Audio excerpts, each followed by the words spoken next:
বাসায় ঘুমিয়ে ঘুমিয়ে দিন পার করা অনেক ভালো। আপনি আমার এই কথা শোনার পরে বলবেন, ভাই এটা কেমন কথা?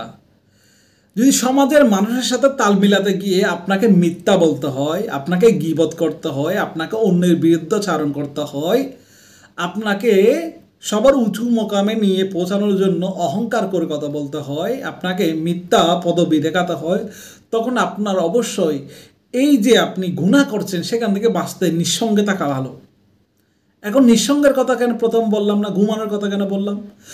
এখন নিঃসঙ্গ থাকতে গিয়ে আমাদের অনেকের শয়তানের প্ররোচনায় পড়ে যায়, শয়তানের কুমন্ত্রণায় পড়ে যায়। তখন শয়তানের কুমন্ত্রণায় পড়ে আল্লাহর ইবাদত করা থেকে সে বিরত হয়ে যায়।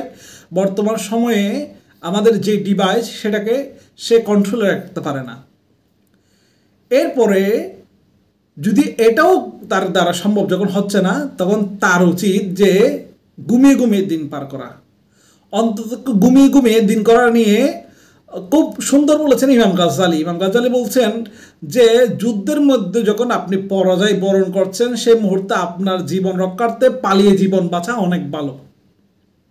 মানে পালিয়ে আপনি যখন যুদ্ধ জয় করতে লাভ করতে পারছেন না, তখন পালিয়ে নিজের জীবনকে আত্মরক্ষা যতটুকু ভালো, ঠিক তদরূপ কাপুরুষের মতো আপনি যখন আপনার নফসকে কন্ট্রোল করতে পারছেন না, তখন আপনাকে ঘুমিয়ে ঘুমিয়ে দিন পার করা ঠিক ততটাই ভালো।